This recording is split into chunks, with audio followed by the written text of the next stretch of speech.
चलिए समझते हैं बाल विकास एवं शिक्षा शास्त्र। पिछले दिनों हमने 24 मार्च को इसमें परीक्षा लिया हुआ था और इस प्रकार से हमारे जो जुड़े हुए हैं अभ्यर्थी लोग, उन लोगों ने आंसर दिया था इस प्रकार से। ये देख लीजिए, ठीक है, ये इस प्रकार से। अब मैं यहाँ पर देख रहा हूँ तो इनका नंबर आ रहा है 30 में 18 नंबर, जो कि अच्छा है। उसके बाद इनका नंबर आ रहा है 30 में 8 नंबर, ठीक है।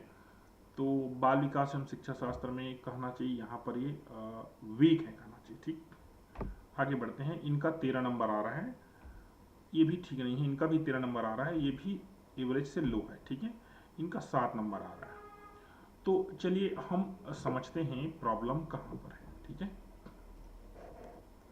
तो देखिए, बाल विकास एवं शिक्षा शास्त्र जो विषय है ना, अगर आप कहेंगे कि मैं इसे पढ़कर पास करूंगा करके, ठीक है ना, तो ये पॉसिबल नहीं है। इसको पढ़कर पास नहीं किया जाता। कहने का तात्पर्य है कि ऐसे क्वेश्चन आएंगे जो बुक में कहीं पर आपको किसी भी गाइड में मिलेगा ही नहीं, तो उसको आप पढ़ोगे कहाँ से? प्रश्न वही है, ठीक है। तो देखिए, मैं एक शिक्षक हूँ और मैंने भी लगभग ये जो सी जी टेट है, सी टेट एग्ज़ाम है, कम से कम 10 या 12 बार तो दिलाया हुआ है, ठीक है। और दिलाते ही रहते हैं, अच्छा लगता है एग्ज़ाम दिलाने में, और अपना जो नॉलेजमेंट है वो भी इम्प्रूव होता है। और इसके लिए इसलिए मैं आप लोग को बोलता भी हूँ। तो देखिए, अगर आप कुछ भी चीज़ की तैयारी कर रहे हो, पढ़ाई लिखाई की तैयारी कर रहे हो, कोई भी जॉब है, वैकेंसी है, उसकी आप जो है तैयारी कर रहे हो, समझ रहे हो ना आप। चलिए, ये हमारे पास एक ये मान लीजिए आप किसी भी जॉब वगैरह है, उसकी तैयारी कर रहे हो। यहाँ पर से लिखा क्यों है?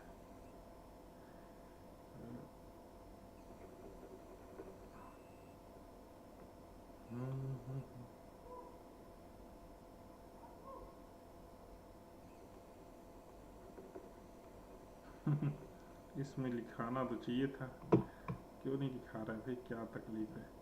अभी तो इसको लिए थे हमने। चलिए भाई, इसमें लिखाएगा तो और बहुत अच्छा लगेगा। न्यू वाइट बोर्ड ले लेते हैं।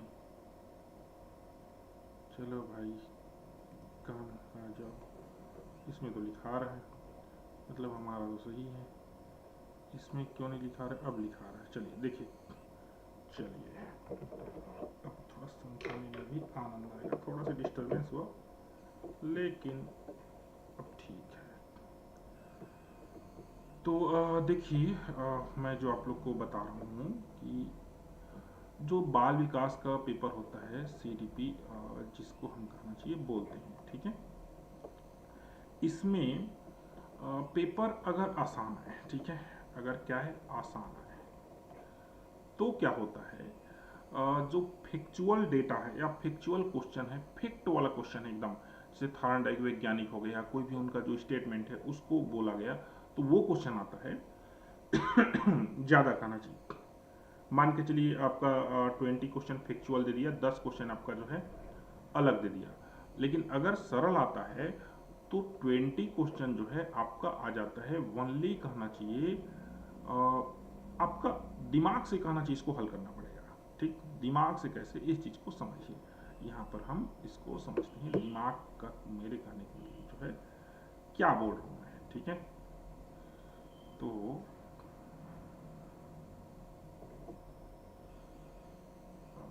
इसको ओपन कीजिए, यहाँ से फोन तो चेंज नहीं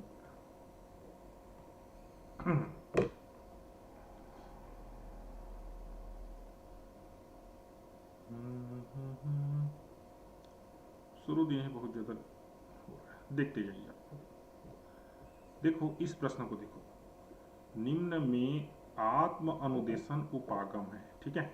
अब देखिए, अगर आप टीचर हैं तो इनका अर्थ समझना पड़ेगा कि बोल क्या रहे हैं। आत्म अनुदेशन उपागम, ठीक है, आत्म अनुदेशन उपागम। तो अगर इसका इंग्लिश ट्रांसलेट किया जाए तो सेल्फ कहना चाहिए, अपने आप जो कहना चाहिए चलता जाए, ठीक है, उसको बोलते हैं सेल्फ कहना चाहिए। आत्म अनुदेशन उपागम कौन सा है? उपागम मतलब कि एक विधि, आप समझ सकते हैं। तो देख लीजिए, अभिक्रमित उपागम है, कंप्यूटर सहायी उपागम है, शिक्षण मशीन उपागम है। ठीक है, तो ध्यान से समझिए, कंप्यूटर क्या करता है, किसी भी डेटा को प्रोग्राम करता है और उसके हिसाब से वो चलता है। अर्थात प्रोग्रामिंग किस में होती है, कंप्यूटर में ही होती है। ठीक है, अर्थात इसका सही आंसर क्या आना चाहिए, बी आना चाहिए। ठीक है, कहीं पर आपको बुक में ये चीज नहीं मिलेगा, सीधी सी बात है, क्योंकि ये बुक की चीज नहीं है, आपको खुद ही इसको समझना पड़ेगा। ठीक, अगला देख लीजिए दूसरा। ठीक, ये भी किसी बुक में आपको नहीं मिलेगा। देख लीजिए अधिगम, यहां पर लिखा हुआ है एक शब्द अधिगम। अब आप लोग बताइए अधिगम क्या चीज होता है। अगर भाई आप अधिगम का अर्थ नहीं समझेंगे तो इस क्वेश्चन को बनाने का कोई मतलब ही नहीं होगा, आप नहीं बना पाओगे इसको। और ये किसी गाइड में, किसी बुक वगैरह में नहीं मिलेगा। ऐसे क्वेश्चंस आपको अपने खुद के दिमाग से जो है हल करना पड़ता है। ठीक है, याद रखिए ना, सीडीपी के पेपर में बहुत सारे क्वेश्चन इसी टाइप से होते हैं। जो कहना चाहिए आपको, कहना चाहिए कि देखो, ध्यान से सुनते जाइएगा बातों को। जो प्रश्न है उसके उत्तर है कई प्रकार से हो सकते हैं। देखो, पहला है, पता चला ए बी सी डी, आपको जो चारों ऑप्शन है सेम टू सेम लगे, मतलब कि वैसा ही लगे। ठीक है, दूसरा लीजिए, ऐसा लगे कि ए सही है लेकिन बी भी सही है, अर्थात ए बी में आप कंफ्यूज हो जाएं। तीसरा ऐसा भी लग सकता है कि ये चारों मेरे को समझ में नहीं आ रहा है। ठीक है, मैक्सिमम करके ना ये वाला ऑप्शन बहुत मतलब कंफ्यूजन रहता है। ऐसा लगता है कि चारों को चारों सही है या फिर कोई दो ठोस सही है। ठीक है, तो ऐसे कंडीशन में क्या होता है इसको समझिएगा। ठीक है, देखिए हम प्रश्न को पहले पढ़ते हैं। अधिगम क्या चीज है, तो देखिए अधिगम बोलते हैं लर्निंग को। ठीक है, लर्निंग का तात्पर्य है सीखना। सीखना को ही हिंदी में क्या बोलते हैं, अधिगम बोलते हैं। अब निम्नलिखित में से कौन सी विशेषताएं होती हैं। ठीक है, अधिगम क्रिया प्रक्रिया, आप किसी बच्चे को कुछ भी सिखा रहे हो और उससे उसमें किस प्रकार से जो है विशेषताएं आएंगी। क्लियर, तो देखते जाइए, पहला है व्यवहार में परिवर्तन, दूसरा है परिपक्वता में असमर्थता, तीसरा है अर्जन में कमी, और चौथा है ये सभी।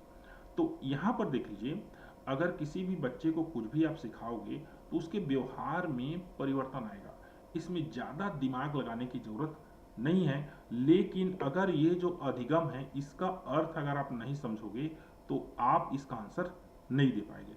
चलिए, तीसरा जो है देख लीजिए, ऐसे क्वेश्चन को बोलते हैं फैक्चुअल क्वेश्चन। अगर आप जो है इस क्वेश्चन को पढ़े रहे हुए तभी जो है इसका आंसर दे पाओगे।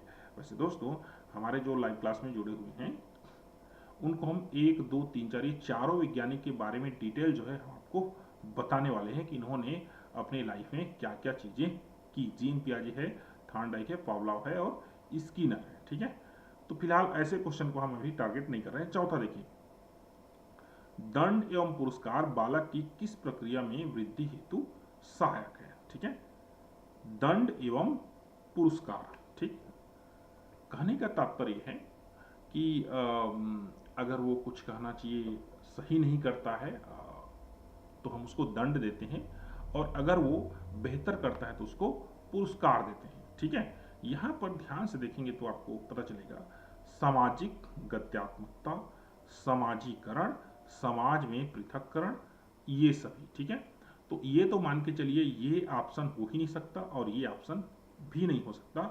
ऑप्शन इन दोनों में से कोई एक है। ठीक है, अगर आपने इन दोनों में से किसी एक में उत्तर लगाया हुआ है तो आप ये समझ सकते हैं कि आप सही दिशा में अपनी सोच को बनाकर रखे हुए हैं। ठीक है, या आप सही दिशा में क्वेश्चन को विवेचना कर रहे हैं। ठीक है, आपको मैं वही सिखाने की कोशिश कर रहा हूं कि क्वेश्चन को विवेचना में लेना चाहिए। ठीक है, सामाजिक गत्यात्मकता में और समाजीकरण में। ठीक है, फिलहाल इसका आंसर जो है समाजीकरण में है, लेकिन ये दोनों में से एक क्वेश्चन, एक जो है आंसर आप अगर लगाते हैं तो आप सही जा रहे हैं। पांचवा देख लीजिए, एक बड़ा अच्छा क्वेश्चन है, बालकों में रुचियों के आधार पर जो वैयक्तिक भिन्नताएं पाई जाती है उनमें से किसका परिणाम है। ठीक, देख लीजिए ना, प्रश्न को हम पढ़ते हैं, बालकों में, ठीक है ना, यहाँ पर रुचि देख लीजिए, रुचि के आधार पर वैयक्तिक भिन्नता पाई जा रही है। ठीक है, रुचि क्लियर। मान के चलिए उसका एक बच्चे का जैसे रुचि है कि वो कबड्डी खेलना पसंद करता है, ऐसे एग्जाम्पल लेके सोचिए। एक बच्चा कहना चाहिए वो क्रिकेट खेलना पसंद करता है, एक बच्चा है वो फुगड़ी खेलना पसंद करता है। तो ये विभिन्नताएं क्यों पाई जाती हैं, इसका कारण क्या हो सकता है? अब ध्यान से समझिए ऑप्शन को, आयु। ठीक है ना, यहाँ पर इस आयु को समझिए।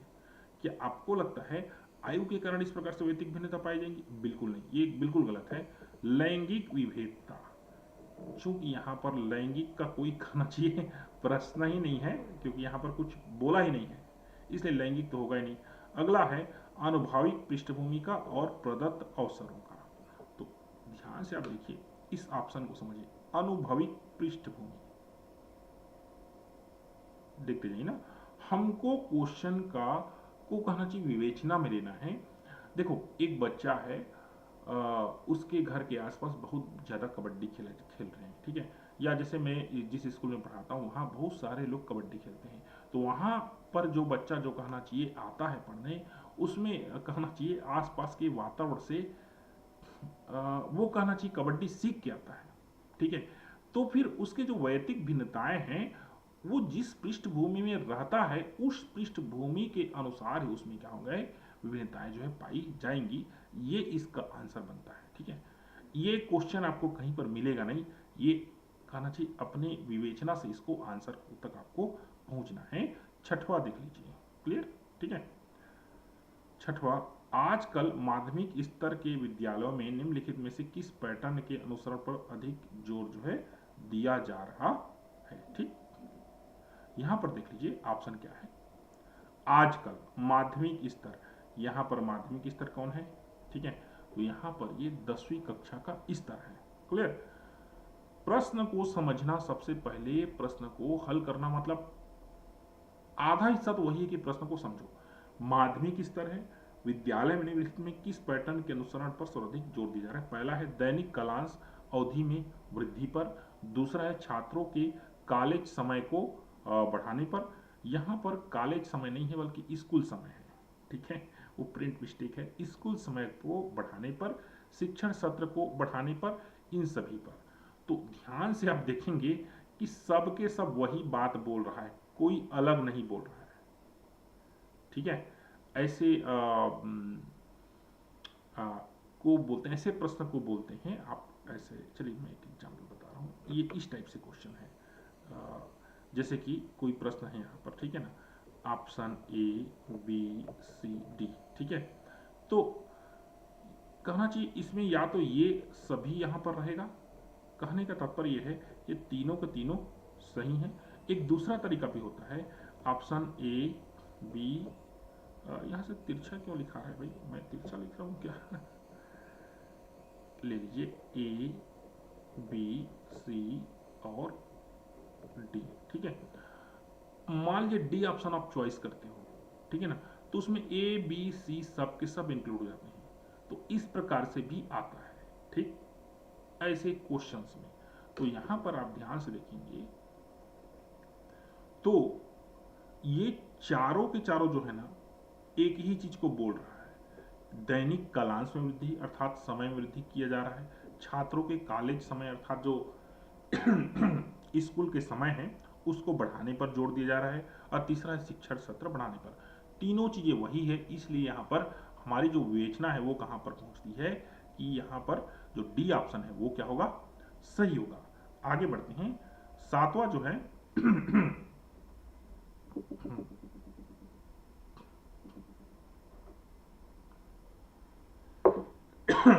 थोड़ा डिस्टर्ब हो रहा है। निम्नलिखित में से किस क्षेत्र में आंतरिक रूप से शीघ्रतापूर्वक परिवर्तन नहीं किए जा सकते हैं? ठीक है, ये क्वेश्चन एक प्रकार से कहना चाहिए फैक्चुअल क्वेश्चन है, तो इसको हम बाईपास करते हैं। आठवां देखते हैं, आजकल प्राथमिक कक्षाओं में लेखन शिक्षण पर अधिक बल दिया जाता है जिससे कि छात्र, ये फिर एक ऐसा प्रश्न है जो आपके कहना चाहिए विवेक है।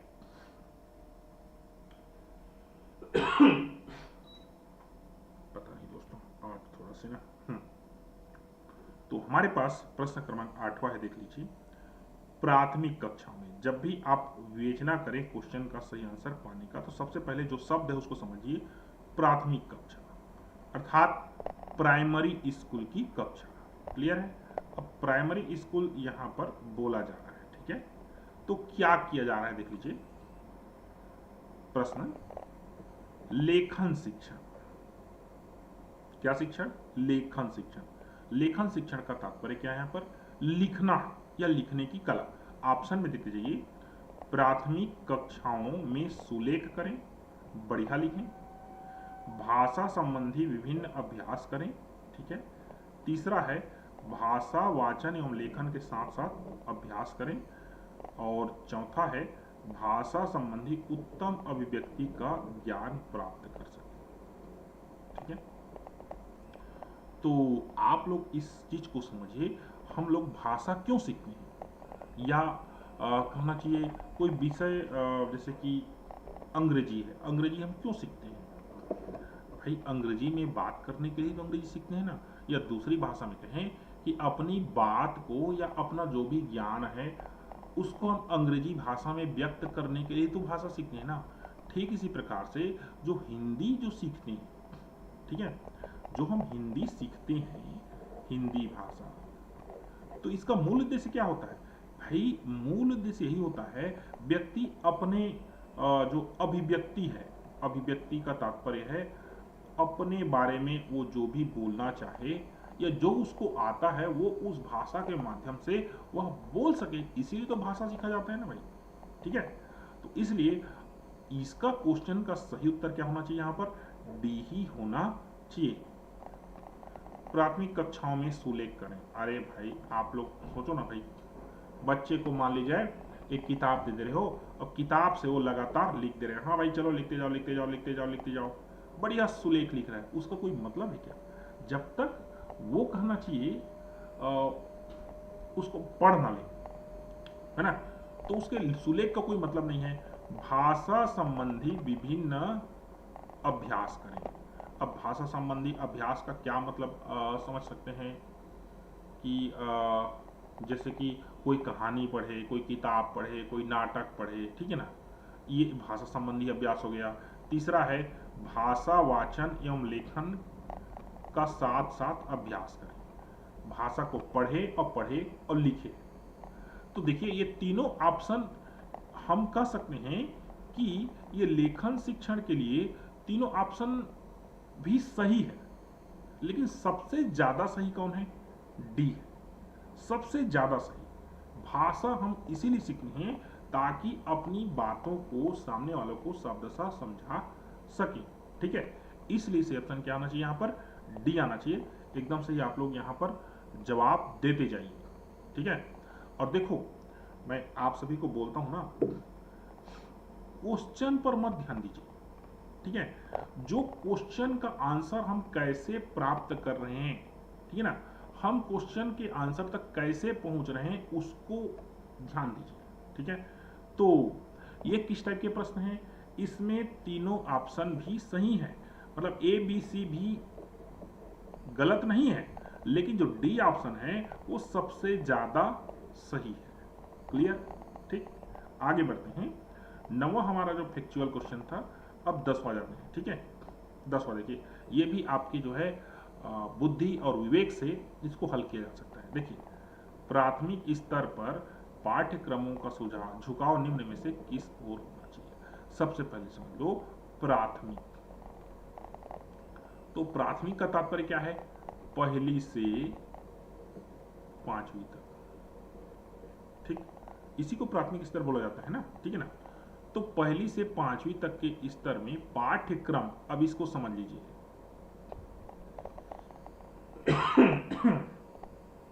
ये पाठ्यक्रम क्या चीज होता है? क्लियर? ठीक है ना। इसको क्या बोलते हैं अंग्रेजी में?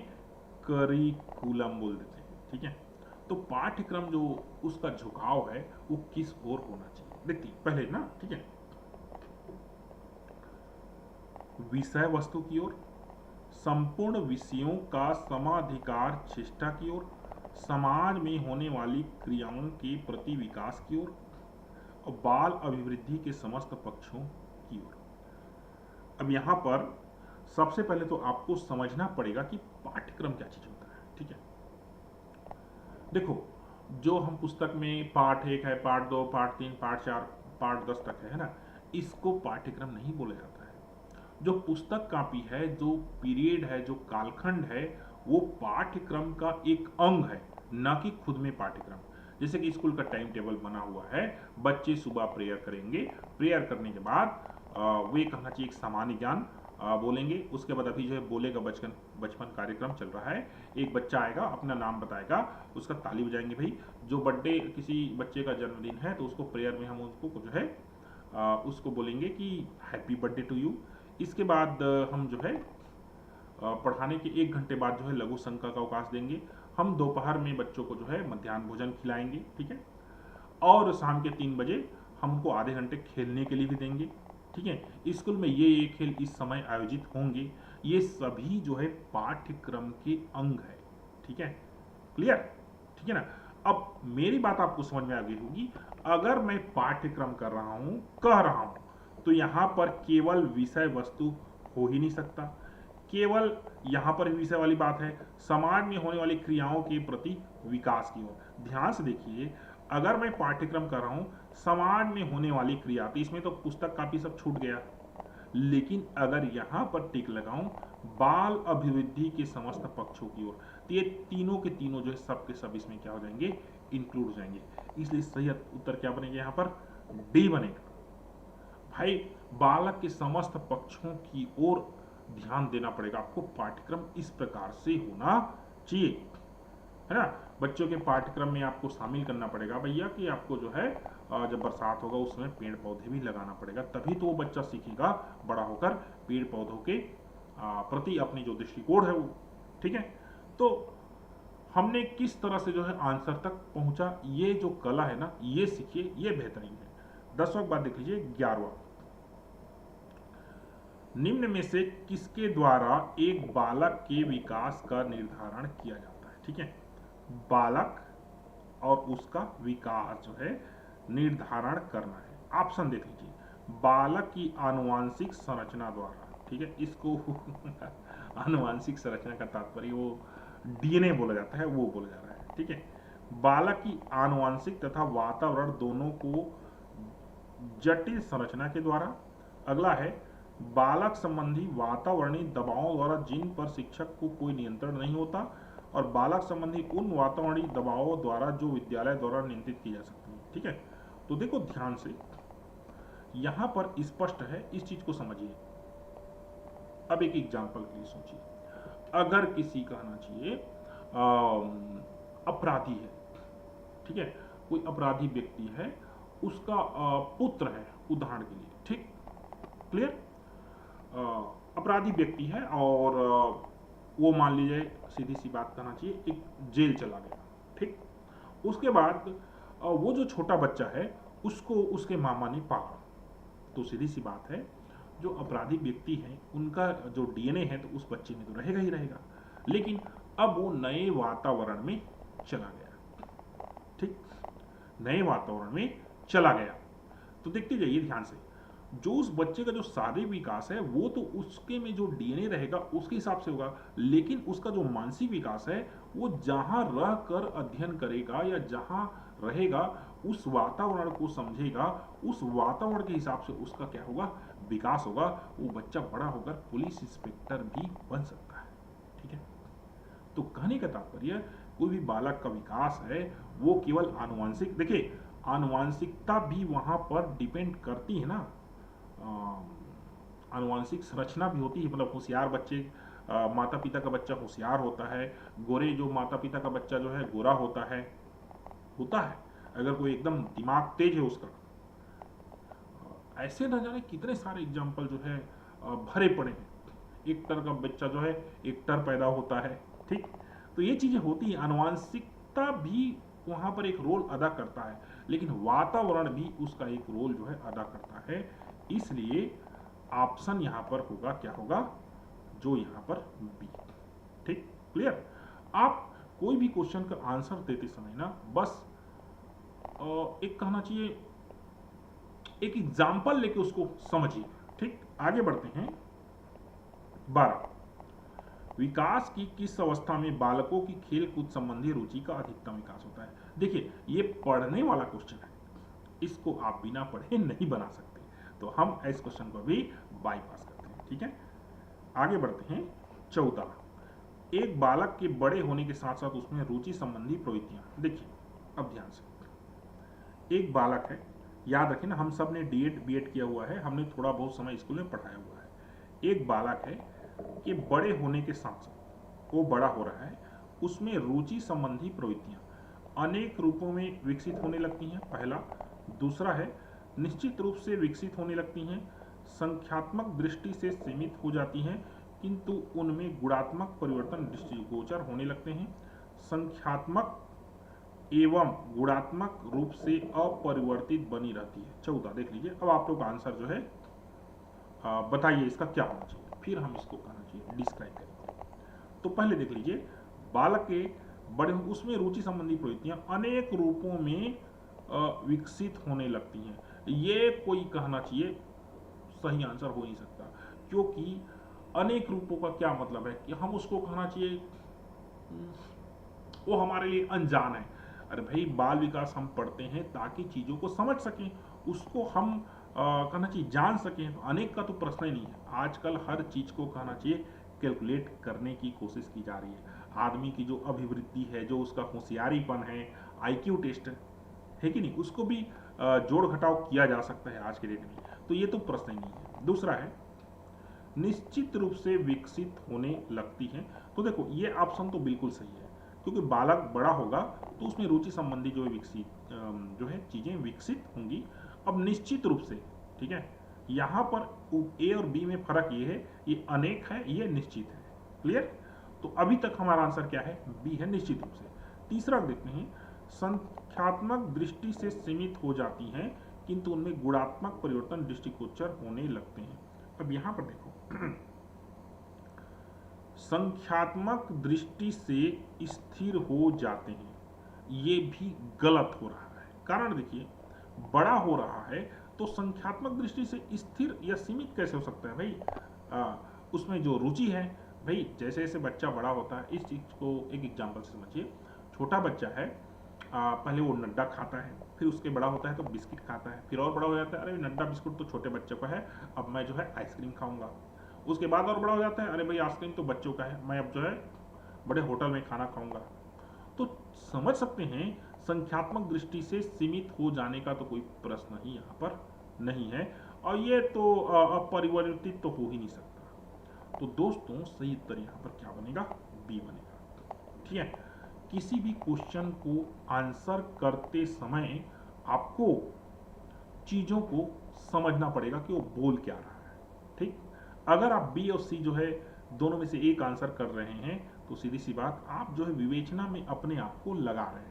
मूल बात है, आपको क्वेश्चन का आंसर देने में अपने आप को लगाना है, विवेचना करना है। ठीक है, अब देखो 15, इसको देखो ध्यान से। किसी बालक में पाठन कौशल मतलब कि भाई बच्चे को बोले चलो भाई पढ़ो इस पाठ को, तो पढ़ लेगा, इसको बोलते हैं पाठन कौशल संबंधी विकास करने का उत्तम ढंग, सबसे अच्छा ढंग क्या होना चाहिए। ठीक है, अब इसका क्या मतलब है? ये चारों का चारों सही है। सबसे बेहतरीन कौन है ये पूछा जा रहा है। पहला है, उसके आत्मसम्मान को सुरक्षित करना। ठीक है, आत्मसम्मान को सुरक्षित करना का तात्पर्य है उसको भाई उसके ईगो को चोट नहीं पहुंचाना है। ठीक है, उसको कुछ बोलना नहीं, अबे गधे पढ़ना नहीं आता तेरे को, ठीक से पढ़, कुछ नहीं आता, ये सब कहना चाहिए। उसके आत्मसम्मान को असुरक्षित करना है, तो कहना चाहिए यह तो एकदम सत्य है कि हम बाल केंद्रित शिक्षा में हैं, तो हम उसके आत्मसम्मान को चोट तो पहुंचा ही नहीं सकते। सिंपल चीज। ठीक, दूसरा देखिए, उसे प्रशंसा द्वारा उपसा। ठीक है, उसकी प्रशंसा करना। अगर वो जैसे कि तुम बहुत अच्छा होशियार बच्चे हो, शाबाश, बहुत अच्छा पढ़ते हो तुम, बहुत बेहतरीन, शाबाशी देना। ठीक, क्लियर? ये भी सही है। तीसरा, उसे सकारात्मक प्रलोभन प्रदान करना। देखिए, ये भी पढ़ाने का एक कौशल होता है कि आप कक्षा में जाइए और एक चॉकलेट ले आइए, डेयरी मिल्क 10 रुपया। भाई आज जो इस अध्याय को शब्दशः पढ़ेगा, हम उसे जो है ये डेयरी मिल्क जो है प्रदान करेंगे। ये भी सही है। ऑप्शन देखिए, उसके प्रेरकों का मार्गांतीकरण करना। अब ये है क्या चीज, इसको समझ लीजिए। वैसे तो मैं देखा जाए तो बहुत सारे लोग इसको नहीं समझ पाएंगे, ठीक है। उसके प्रेरकों का मार्गांतीकरण करना, इसको क्या कहते हैं सामान्य भाषा में, ये समझ लीजिए, ठीक है। किसी, मान लीजिए कोई बच्चा है, ठीक है।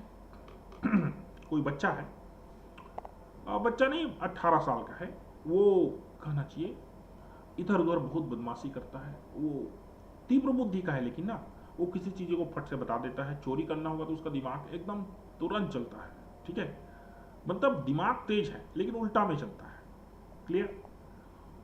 तो हम मान लीजिए इसको एक पकड़ा देते हैं दुकान कि देखो भाई, अगर तुम इस दुकान में काम करोगे तो तुमको यहाँ से पैसा मिलेगा। अब पता चला, अरे भाई वो फालतू का काम में, चोरी वगैरह में तो 10 से 20 रुपये मिलता है, यहाँ तो हजारों हजार मिल रहा है। तो हमने क्या किया, उसकी जो ऊर्जा है उसको अब दूसरे जगह में लगा दिया। बड़े बूढ़े लोग कहते हैं लड़का बहुत बदमाशी कर रहा है तो शादी कर दो उसकी, ठीक है। उसकी ऊर्जा अब सही जगह लगेगी, वही ये चीज बोला जा रहा है यहाँ पर। तो दोस्तों, बच्चे के जो प्रेरक है अर्थात जो उसकी जो ऊर्जा है उसको हम सही दिशा में लगाएं, ठीक है। तो क्लियर, वो कहना चाहिए अच्छा उसका पठन संबंधी कौशल विकास होगा। तो ध्यान से आप देखोगे वो बच्चा किससे प्रेरित होता है। क्लियर। तो आत्मसम्मान की रक्षा करोगे तो भी प्रेरित होगा, प्रशंसा करोगे तो भी प्रेरित होगा, और सकारात्मक प्रलोभन दोगे तो भी प्रेरित होगा। तो सीधी सी बात, ये डी ऑप्शन जो है ना, ये चारों का उत्तर एक ही में ले रहा है। कहने का तात्पर्य है डी अगर लगाते हैं तो ए बी सी में ऑलरेडी आप टिक मार्क जो है लगा चुके होते हैं। समझ रहे हो ना।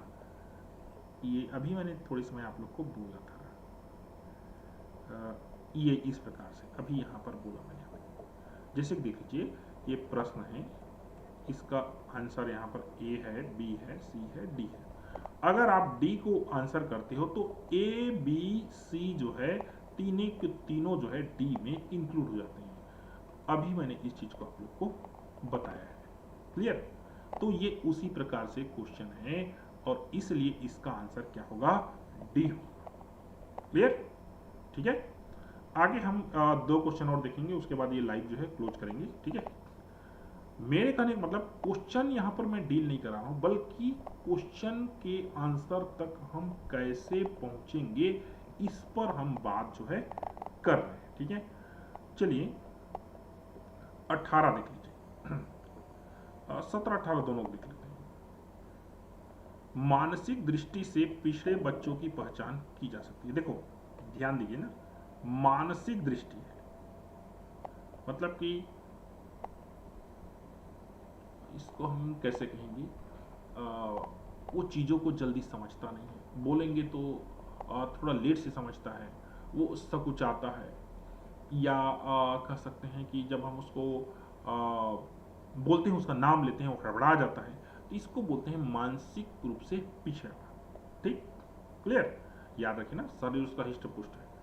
देखिए अब इसमें क्या क्या चीज है,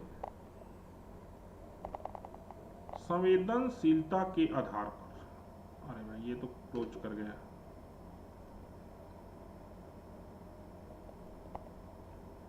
हम 15 और 16 में थे, ठीक, यहां पर। तो यहां पर हमारे पास क्या ऑप्शन है, संवेदनशीलता के आधार पर, निष्ठा के आधार पर, शक्ति के आधार पर, अनुशासनहीनता के आधार पर। तो ध्यान से देखिए, पहला देख लीजिए, संवेदनशीलता के आधार पर, मानसिक दृष्टि से वो क्या हुआ है, पिछड़ा हुआ है। ठीक है, तो एक चीज समझ लीजिए, संवेदनशील किसको बोलेंगे, ठीक है। याद रखिए ना, मानसिक रूप से जो पिछड़ा हुआ बच्चा है ना, वो संवेदनशील भी हो सकता है, ठीक है। लेकिन याद रखिए, जो बहुत टैलेंटेड बच्चा है या सृजनशील बच्चा है ना, वो भी संवेदनशील हो सकता है। तो ए ऑप्शन भी सही हो सकता है। फिलहाल आगे बढ़ते हैं।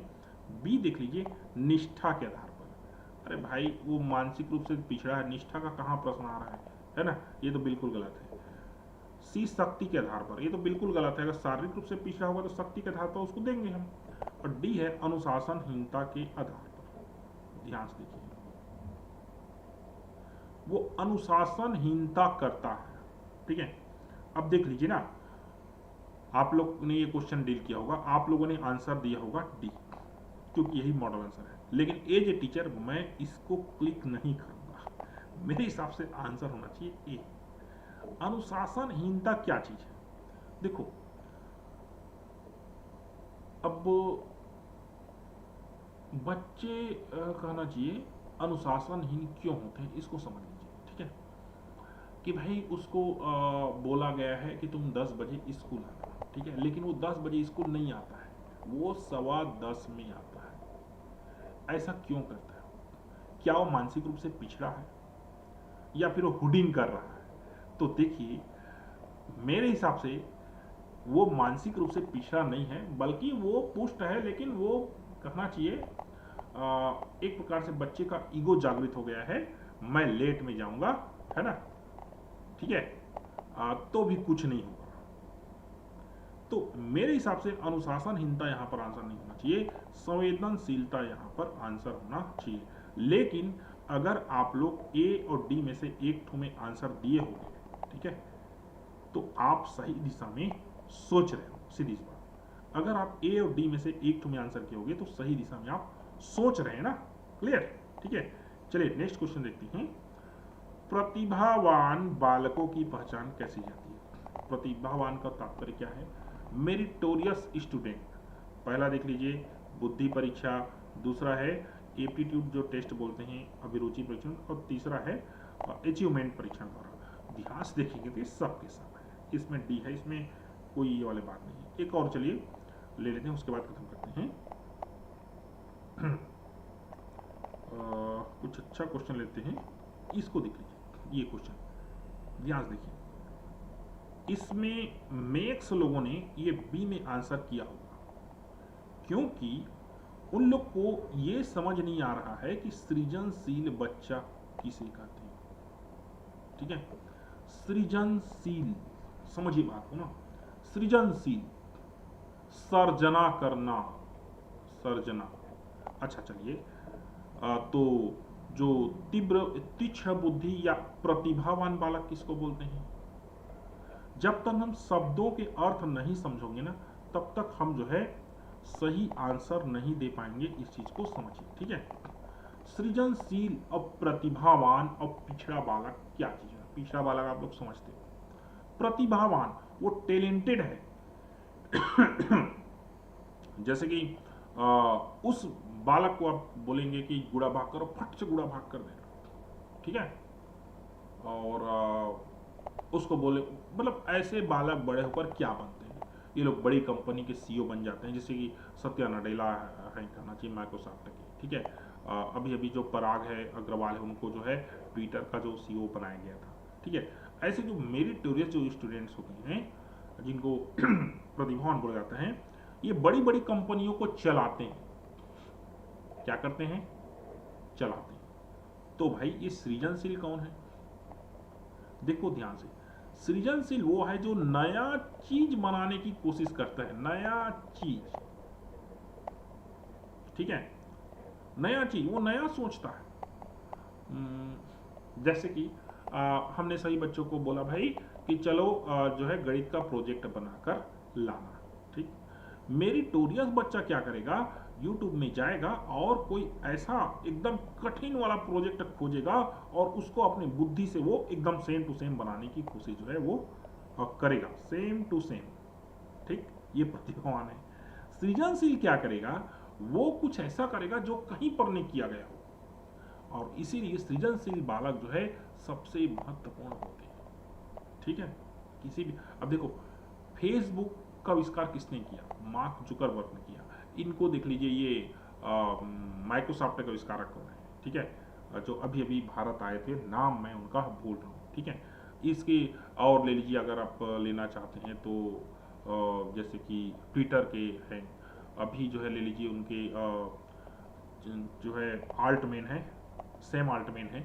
ये लोग प्रतिभावान विद्यार्थी नहीं, ये लोग सृजनशील विद्यार्थी थे।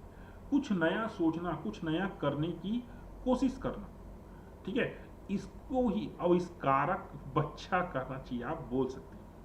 सोनम वांगचुक ले लीजिए, अभी अभी जो है आप स्ट्राइक में थे, वो उनके कहना चाहिए लद्दाख के लिए, वो मेरिटोरियस नहीं बल्कि वो सृजनशील विद्यार्थी रहे, ठीक है।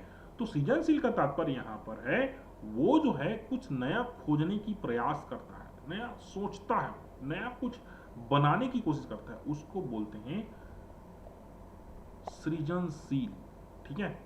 तो उसका बुद्धि अरे निम्न स्तर का होगा भाई, तो सृजनशील भी नहीं होगा। और प्रखर बुद्धि वाले ना जाकर सृजनशील बच्चे के यहाँ जाकर नौकरी करते हैं, सीधी सी बात कहें तो, ठीक है। आप ले लीजिए जो महिंद्रा जो खड़ी है, ठीक है, महिंद्रा को कौन चला रहा है? आनंद महिंद्रा चला रहे हैं भाई। तो क्या वो सृजनशील है? बिल्कुल नहीं। महिंद्रा को स्टेब्लिश किसने किया? एक ई श्रीधरन नाम से थे, जिनको स्कॉर्पियो मैन के नाम से जाना जाता है। उन्होंने स्कॉर्पियो बना दिया। स्कॉर्पियो बनाना क्या है? वो सृजनशीलता है। इस कंपनी को चलाना वो क्या है? प्रतिभा है, ठीक है। तो सृजनशील जो है न निम्न स्तर का होता है न उच्च स्तर का होता है, वो सामान्य होता है। इसलिए सही ऑप्शन क्या होना चाहिए? यहाँ पर सी होना चाहिए। तो चलिए दोस्तों, आज का लाइव यहीं क्लोज करते हैं।